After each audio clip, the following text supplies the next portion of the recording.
like to welcome him up to the front of the room so we can talk a little racing. Help me welcome, please, Tony Kanaan.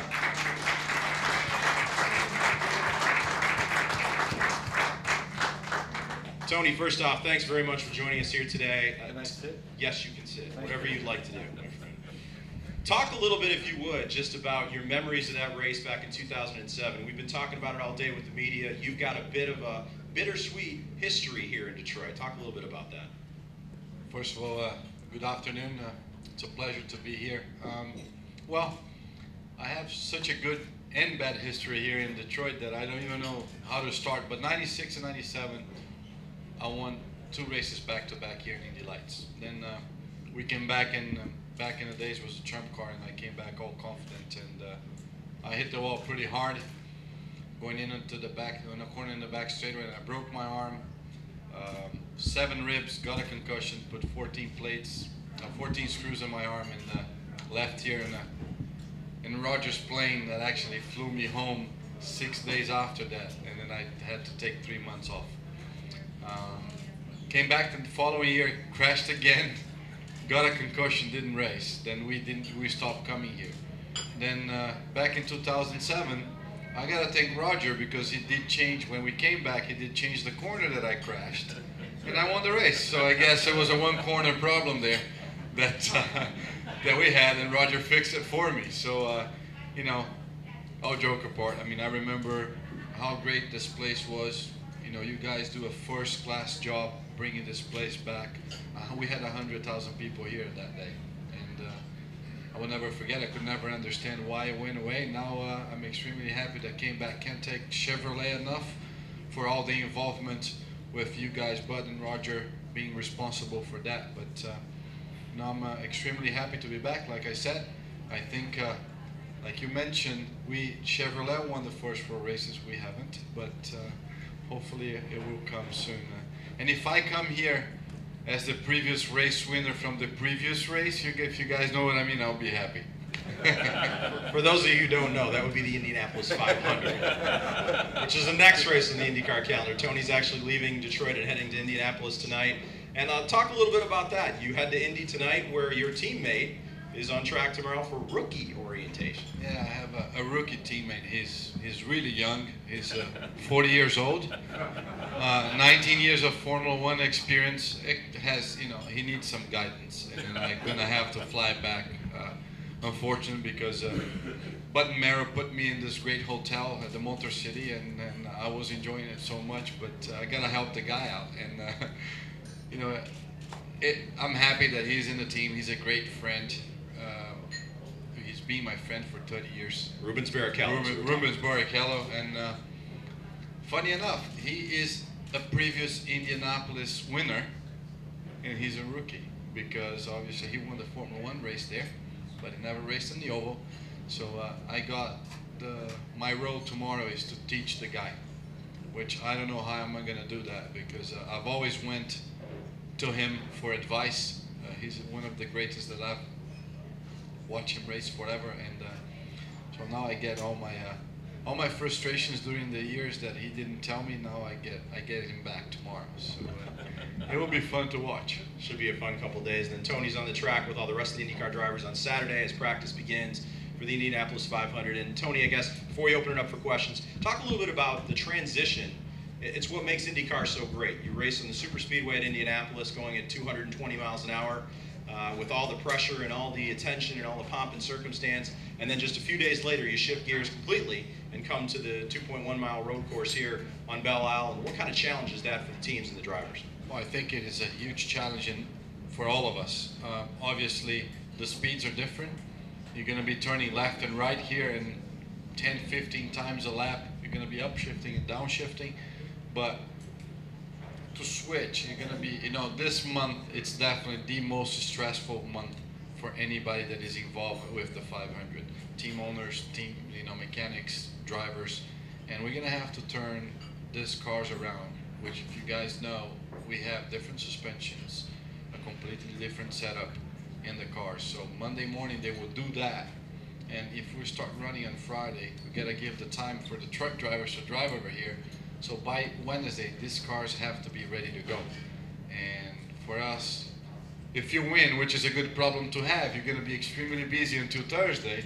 But it's, you know, like I said, it's a good problem to have. If you lose, you can dwell on yourself for 4 days, and then you got to come back and do business here. It's this track. It's an extremely difficult racetrack. Qualifying, it's really important. The beauty of it is some surface changes, some asphalt, some concrete, which makes extremely challenging and very rewarding for the driver, because then if you win here, that means, in my opinion, you made it, because it's such a difficult track to drive around. So it'll be hard. So whoever will adapt first, it will win the race. Looking forward to it. Certainly a challenge. Let's open it up and take a few questions from the audience here. George, I'll give you the microphone, but if you have any questions for Tony or Bud, please raise your hand. First question comes from Frank Garza. Tony, this is from the Latino Press.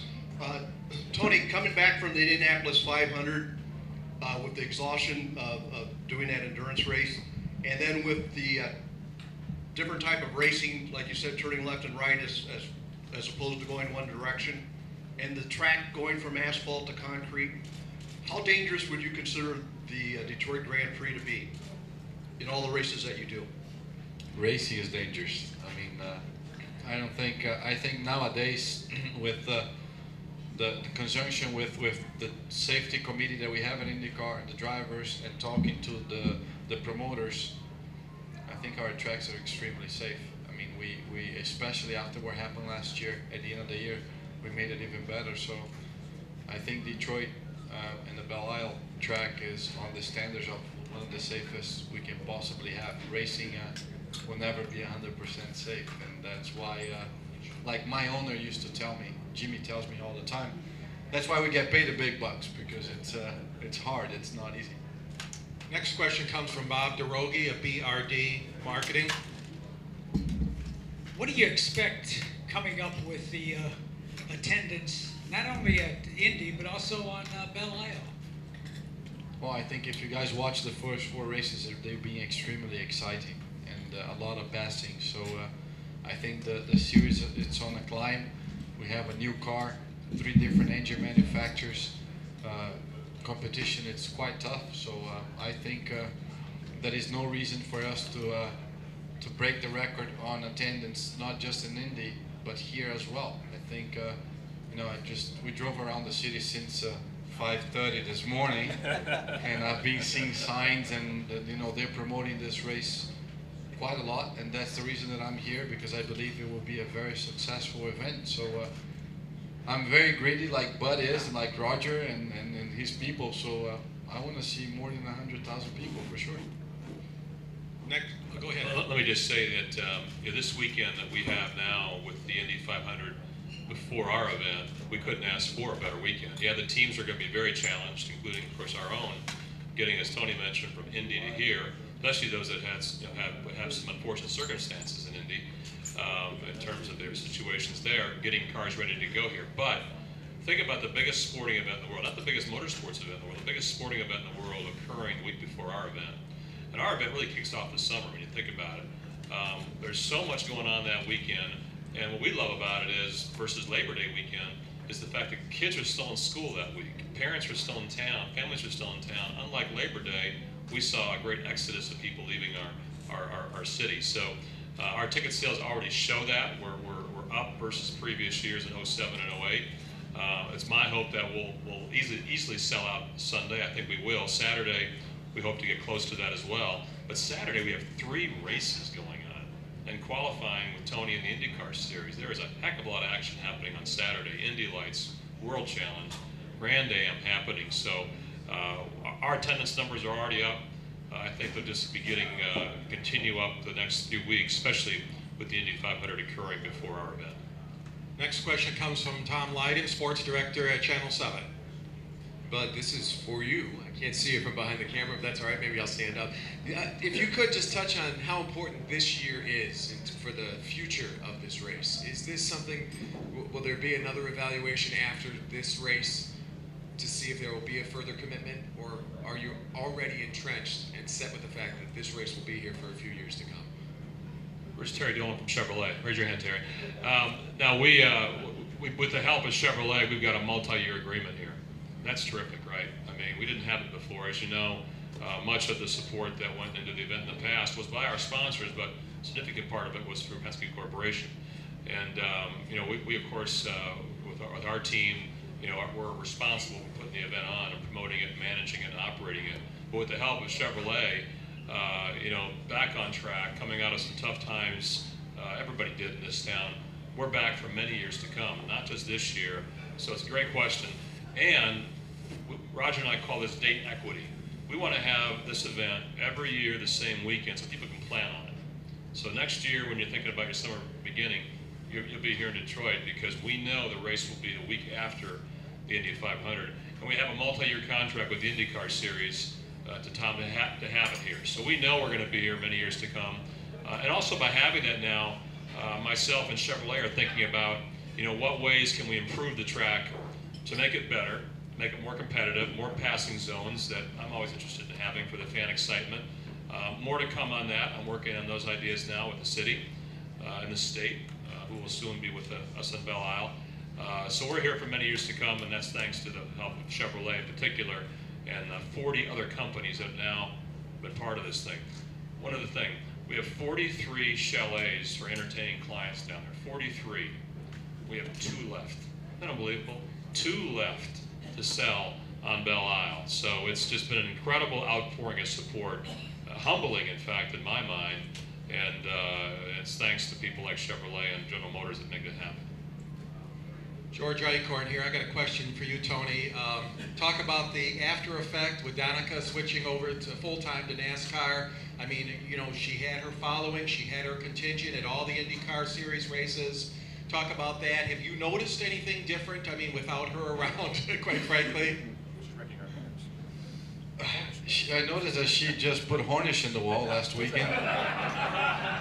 So after the checker flag, but honestly, I think so many things happened since she left. As far as changes in the cars, we had so many good news about our stuff that, no disrespect to her, she was great for our series, and I wish her the best in NASCAR. But this series, that's what people had the wrong impression. This was not just relying on her. We have plenty of stars.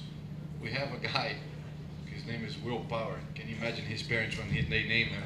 I know why now. That wins a lot. And you have Adio as a character, that as I call him, and myself. And so it wasn't just about her. And I think, like I said, no disrespect, we have a great series with great race car drivers. The attendance actually has increased, people watching.